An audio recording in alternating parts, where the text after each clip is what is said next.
Falando em eleições nos Estados Unidos, hoje, como dissemos, 5 de novembro, os americanos vão às urnas para decidir o próximo presidente dos Estados Unidos. A disputa é entre o republicano Donald Trump e a democrata Kamala Harris. Quem vencer assume o cargo em 20 de janeiro de 2025. Assim como no Brasil, a eleição para presidente acontece a cada 4 anos. Mas por lá, o processo de contagem de votos é mais demorado e complexo. E claro, o Metrópolis não vai te deixar com dúvidas. Por isso, eu converso agora com o internacionalista Daniel Toledo, que vive lá nos Estados Unidos e vai explicar pra gente cada detalhe sobre essas eleições lá nos Estados Unidos. Oi, Daniel, boa tarde. Obrigada mais uma vez por participar aqui do Boletim com a gente.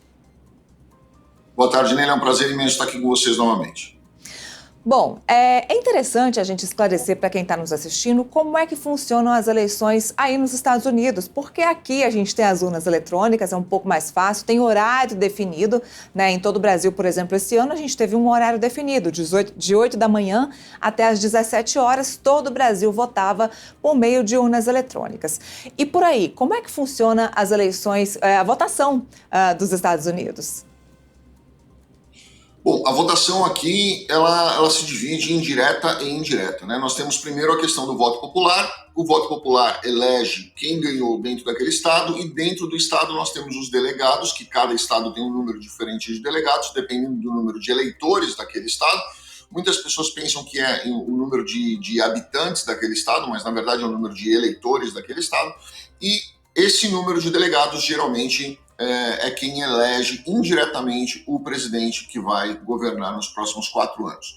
Curiosamente, as pessoas ontem me perguntaram se um delegado, por exemplo, republicano, se ele quiser votar contrário à tradição que é todos os delegados votarem no mesmo candidato que ganhou dentro daquele estado, se ele pode fazer isso de forma independente. Bom, não existe nada na lei que proíba que ele faça. Então, por exemplo, vamos dizer que Kamala Harris ganhou na Califórnia, né? E um delegado da Califórnia, que é um delegado republicano, ele queira votar contrário à tradição, que é um acordo de cavalheiros que existe ali, ele quer votar no Donald Trump. Ele pode fazer isso. Nunca aconteceu na história, mas legalmente ele pode fazer isso. Aí, na questão de votos, como funciona? Dia 21 de outubro abriram as urnas para as pessoas poderem fazer os early votings, ou seja, quem tivesse interesse de ir votar antecipadamente poderia ir votar nos pontos eleitos ali, nos pontos já selecionados para votação. As pessoas iam ali, se identificavam, faziam a sua apresentação e faziam o seu voto. Isso é absolutamente comum. Nós tivemos aí um número muito grande de pessoas que realmente fizeram essa votação antecipada, um número muito, muito grande mesmo.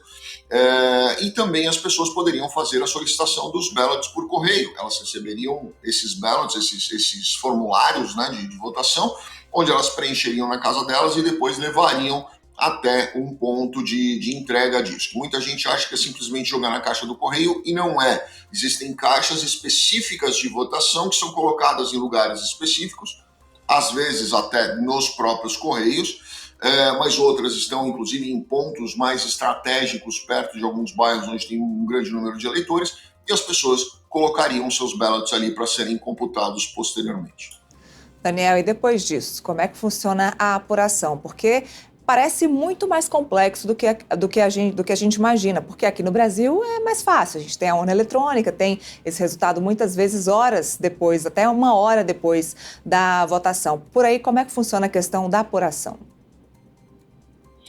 Aqui ele é muito mais pessoal, ou seja, existe uma conferência pessoal daquilo que aconteceu, existe uma conferência dado a dado daquilo que aconteceu, existe também, obviamente, aí por aí eu diria até que um pouco mais de segurança, porque quando você tem um sistema informatizado, às vezes você tem aí também uma possibilidade de um hacker invadir ou alguma coisa nesse sentido, mas quando você tem um ballot ali físico, com a assinatura da pessoa, a identificação dela, é muito mais difícil você ter algum tipo de fraude nesse sentido, e aqui é feito dessa forma, por isso que acaba demorando um pouco mais, e até Nevada, o governador de Nevada ontem deu uma declaração dizendo que ele não quer pressão e que ele vai ter aí pelo menos 15 dias, antes de 15 dias ele vai entregar os resultados das eleições. Então ele mesmo já se deu 2 semanas para que as pessoas não o pressionem.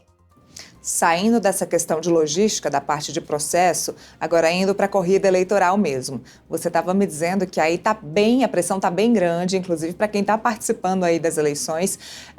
Por que você está dizendo que a pressão está grande? A gente sabe que está bem parelho, aí as pesquisas mostram, as pesquisas de intenção de voto mostram que eles estão bem próximos ali no resultado. Da última vez que eu vi, inclusive, Kamala Harris com uma pequena vantagem aí à frente. E por que está tão próximo, está tão parelha aí a eleição neste ano? Neila, a gente precisa entender algumas coisas aqui, né? Primeiro, que nós tivemos um recorde de pessoas se inscrevendo para fazer votação, ou seja, pessoas tirando aí o título de eleitor. Quando você vai participar de uma pesquisa de votos, a primeira pergunta que eles fazem para você, se você entrar nos diversos sites que tem aí dessas empresas que fazem pesquisa de votos, você vai ver que a primeira pesquisa é: você votou nas 2 últimas eleições? Se você responder ali que não, ou que você votou em apenas uma, você não vai poder participar daquela pesquisa, tá? Então, quer dizer, o número de pessoas excluídas dessas pesquisas é imenso. Hoje, nós estimamos aqui em torno de 37%, né? Nós tivemos 32% aí de aumento no número de pessoas que pediram título, mas nós imaginamos aí 37% de pessoas que teriam sido contratadas e foram não qualificadas. Então, quer dizer, desse total, desse percentual que nós temos hoje como número que coloca Donald Trump e Kamala Harris praticamente ali empatados, nós ainda temos aí 37% que nem sequer foram ouvidos.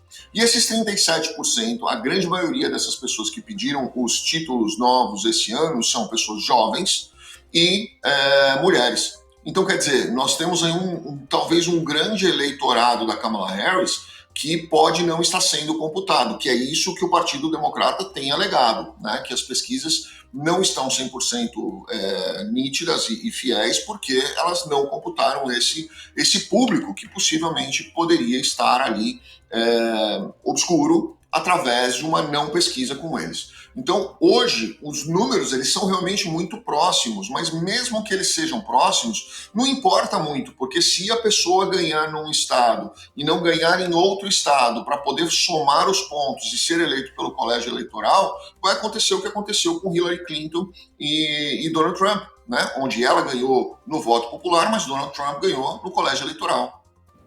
Daniel, no final das contas, qual é o prazo máximo aí? Quanto tempo os cidadãos aí dos Estados Unidos vão ter que esperar para saber quem é o próximo presidente?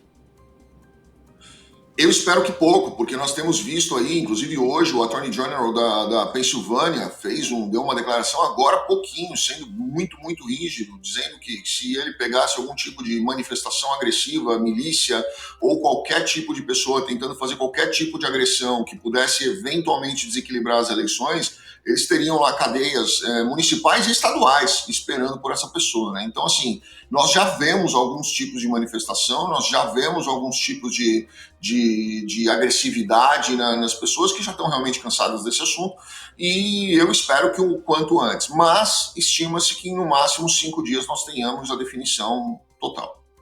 Maravilha, nós por aqui continuamos acompanhando à distância, você aí pertinho continua acompanhando, vamos ver como é que vai ser, que resultado a gente vai esperar aí para os Estados Unidos, e eu te agradeço mais uma vez. Daniel Toledo participou com a gente aqui do Boletim Metrópolis. Muitíssimo obrigado, uma grande semana para vocês.